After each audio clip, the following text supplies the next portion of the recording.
अनंत कोटि ब्रह्मांड नायक अचित्य कल्याण गुणगान सर्वेश्वर सर्वापति आकुरण करुणालय वर्णालय आकुरण करुणाकारी निर्गुण निराकार सगुण मुझे साकार जगदीप बंधु अनेक सिंधु सच्चिदानंद परमात्मा राधा रहने के युगल चरणों में दासी का बारंबार प्रणाम। समुपस्थित भागवत भक्त अनुरागी मातृशक्ति भगनी बंधुओं को मेरा प्रणाम और गुरु जी के चरणों में मेरा कोटि कोटि प्रणाम। आज मैं भगवान श्री कृष्ण की जन्म की कथा सुनाने जा रही हूँ। जब सुखदेव जी से परीक्षित जी ने पूछा कि आपने सभी चंद्रवंश और सूर्यवंश की विस्तार पूर्वक कथा सुनाई और मेरे आराध्य की संक्षिप्त में सुनाई, तो सुखदेव भगवान से उन्होंने प्रार्थना की। तो परीक्षित जी ने कहा, कथितो वंश विस्तारो भवता सोम सूर्यो राघम चौभ वंश्यानाम चरित्रम परमाद्भुतम। गुरुदेव, आपने चंद्रमा और सूर्य वंश के उस उत्पन्न होने वाले राजाओं का विस्तार पूर्वक वर्णन किया और आपने मेरे आराध्य भगवान श्री कृष्ण के चरित्र का वर्णन आपने संक्षिप्त में किया। मेरे आराध्य का आप विस्तार पूर्वक वर्णन करें। आपने रोहिणी के पुत्रों का नाम लिया, उसमें भी बलवान का नाम लिया, और देवकी के पुत्रों का नाम लिया, उसमें भी बलवान का नाम लिया। आप ये बताइए, दो माताओं के एक संतान कैसे हो सकती है? वो और भगवान श्री कृष्ण गोकुल वृंदावन द्वारका और मथुरा में कितने कितने वर्ष रहे और कौन कौन सी उन्होंने लीलाएं की, यह कथा आप मुझे सब विस्तार पूर्वक समझाएं। और उनके विवाह कितने हुए? सुखदेव जी भगवान कहते हैं, परीक्षित, आपने 3 दिन की कथा सुनी है और उसमें आपने ना भी जल पिया है ना ही भोजन करा है। अब आप जल और भोजन खाओ, पी लो। तो राजा परीक्षित जी कहते हैं, नेसादी सहाक्षुन्माम त्यक्तोदमपि बांधते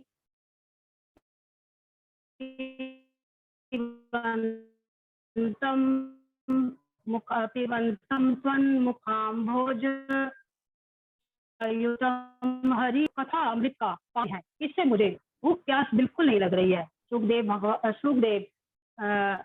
गुरुदेव, प्यास के कारण ही तो मुझसे अपराध हो गया था, इसीलिए मुझे भूख प्यास बिल्कुल नहीं लग रही है। आप मुझे भगवान श्री कृष्ण की कथा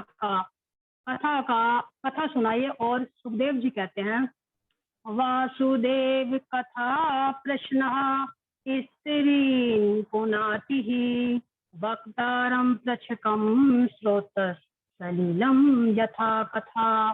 परीक्षित, भगवान श्री कृष्ण के विषय में क्या किया जाए? प्रश्न करने वाला, कथा सुनने वाला और श्रोता इस कथा को सुनते हैं और जो कहते हैं और जो प्रश्न पूछते हैं, तीनों ही पवित्र हो जाते हैं। परीक्षित, अनेक दैत्यों से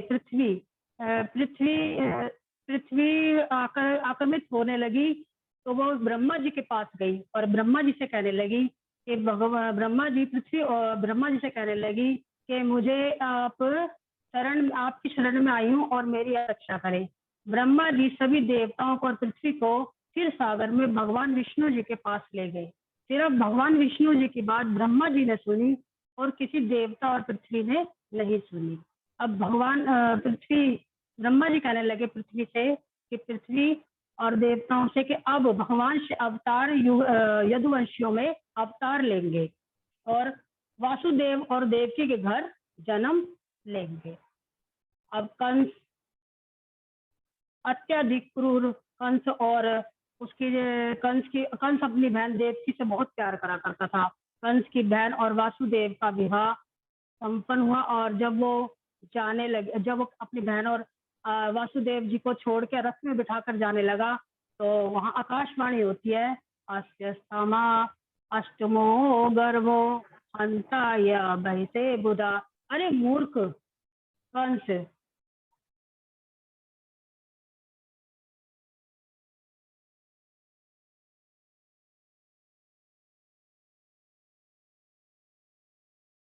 जिस देवकी को तू रथ में बैठा के ले जा रहा है, प्रेम से ले जा रहा है, उसी की 8वीं संतान तेरा वध करेगी।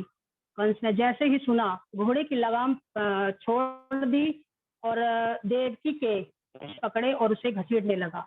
वसुदेव जी बोले कि इसको छोड़ दो, और स्त्रियों पर हाथ उठाना राजकुमारों का शोभा नहीं देती।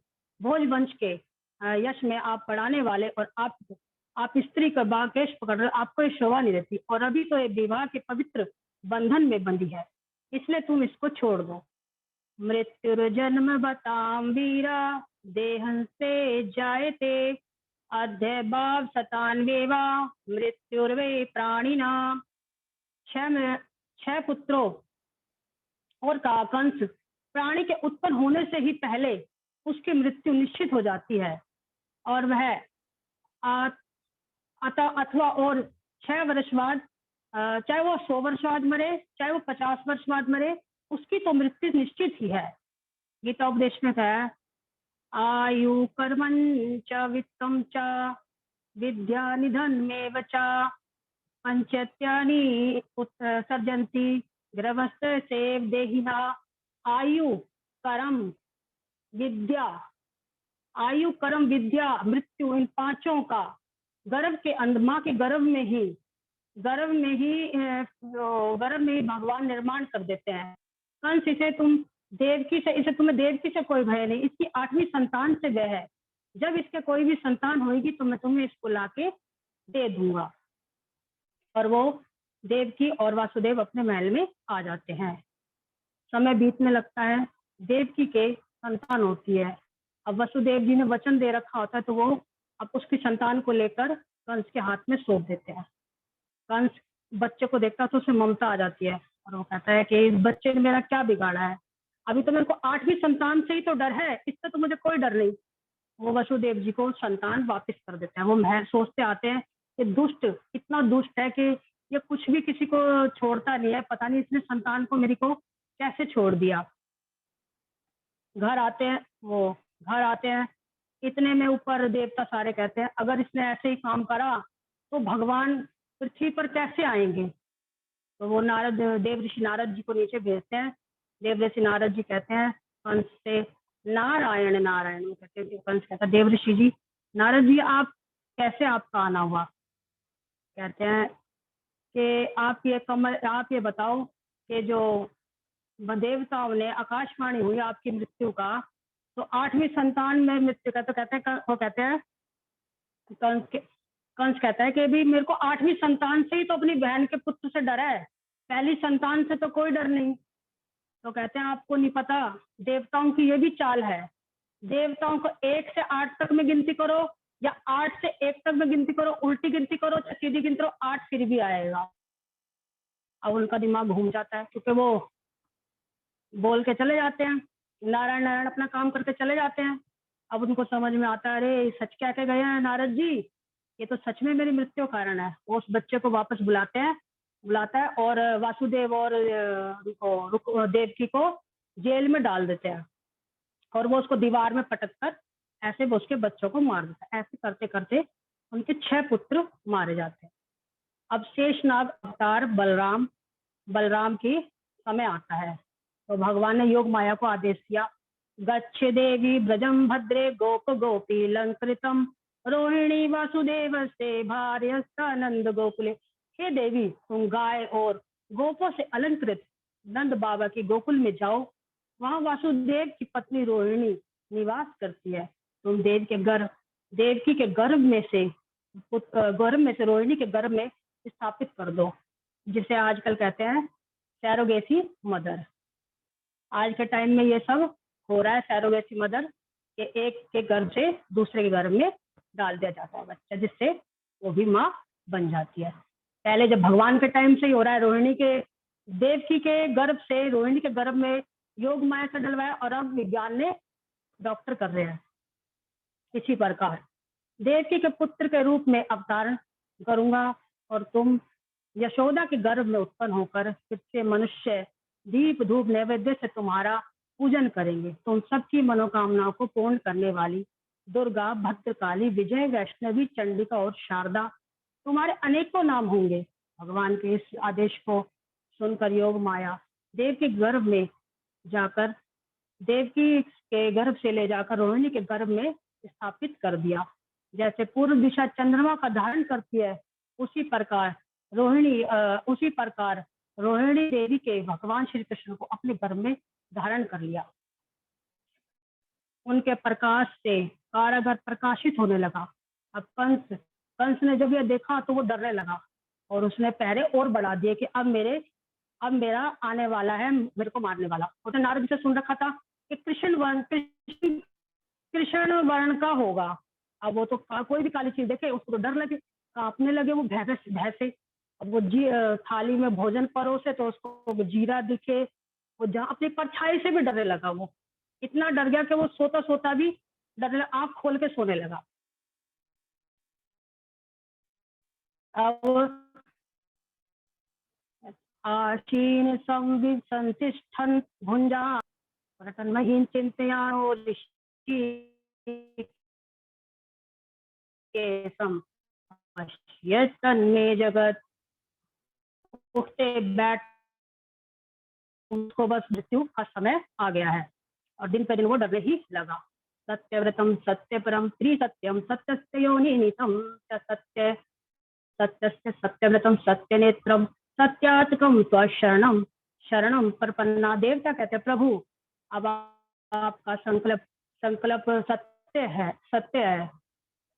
सत्य के स्वार्थ सत्य है। भगवान के बाद भगवान दिला रहे प्रभु, जो आपने प्रतीक्षा की थी, जन्म लेने का अब समय आ गया है। आपकी प्रतीक्षा, अपनी प्रतिज्ञा को भूलना मत। यह सत्य ही आपकी प्राप्ति का श्रेष्ठ साधन है। त्रिसत्यम जगत की उत्पत्ति पूर्ण, प्रलय के पश्चात और जगत की स्थिति, इन तीनों कामों में आप ही सत्य स्वरूप है। पृथ्वी जल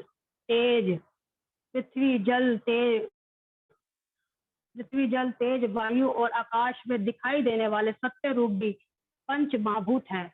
उनके कारण भी आप ही है। उनमें अंत रूप में विराजमान है।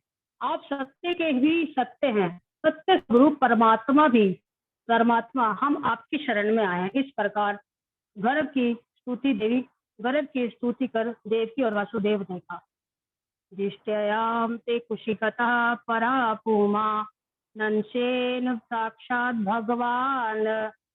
भगवान भवय में माँ युद्ध भयम भोजपत्रे मुमुक्षः गोप्तरा यदुनाम भविता तात। हे माता, आपके जो घर में साक्षात भगवान श्री हरि पधारने वाले हैं। आप कंस से बिल्कुल मत डरे, क्योंकि यह कंस थोड़े ही दिनों का मेहमान है। अब आपका पुत्र यहाँ यदुवंशियों की रक्षा करेगा। इस प्रकार सांत्वना देकर सभी देवता वहां से चले गए। अर्थ सर्व गुणोपेतः परम काला परम शोभना यर हरे वाजन जनमक्षरम शांताक्षरम ग्रह तारकम। जब परम शोभमान सुहावना समय आया, ग्रह सुहावना समय आया और नक्षत्र तारे शांत हो गए, पवित्र भाद्रपद का महीना आया, भगवान निध्य प्रदान करने वाला परम शोभमान समय आया। रोहिणी नक्षत्र था। दिशाएं प्रसन्न हो रही थी क्योंकि दिशाओं के स्वामी इंद्र, अस्थि, नेत्र और वाय अनंत उन्हें कंस ने अपने कारागार में बंदी बना रखा था। और आदि दिशाओं ने सोचा कृष्ण का जन्म होने वाला है। अब हमारे प्रभु आने वाले। फिर पृथ्वी भी खुश हो गई कि अब हमारे प्रभु आने वाले हैं। इसी प्रकार से भगवान की एक लक्ष्मी और भूदेवी पृथ्वी। अब वो पृथ्वी पर आने वाले चारों तरफ मंगल छाया हुआ है। चारों तरफ खुशियां हो रही है कि अब देवता भी खुश है, ध्वनियां बज रही है स्वर्ग में और किन्नर गंधर्व सब नृत्य कर रहे हैं कि अब भगवान का आगमन होने वाला है और सब खुश है। ब्राह्मणों का जो कंस ने हवन का कुंड भी जो बुझ गया था वो भी प्रज्वलित हो गया। ये भगवान के आने की ही खुशी से सब कुछ मंगल ही मंगल होने लगा। भाद्रपद के महीने में सब कुछ कुशल मंगल होने लगा। गुरु जी बस इसको विश्राम देंगे।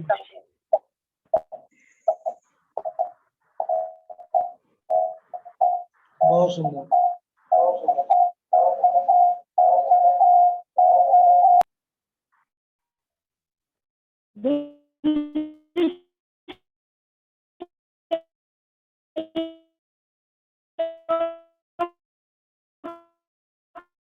कैसे हैं? ये लेकिन भगवान अभी तो गोकुल वगैरह में वो तो जन्म हो ही नहीं करा है।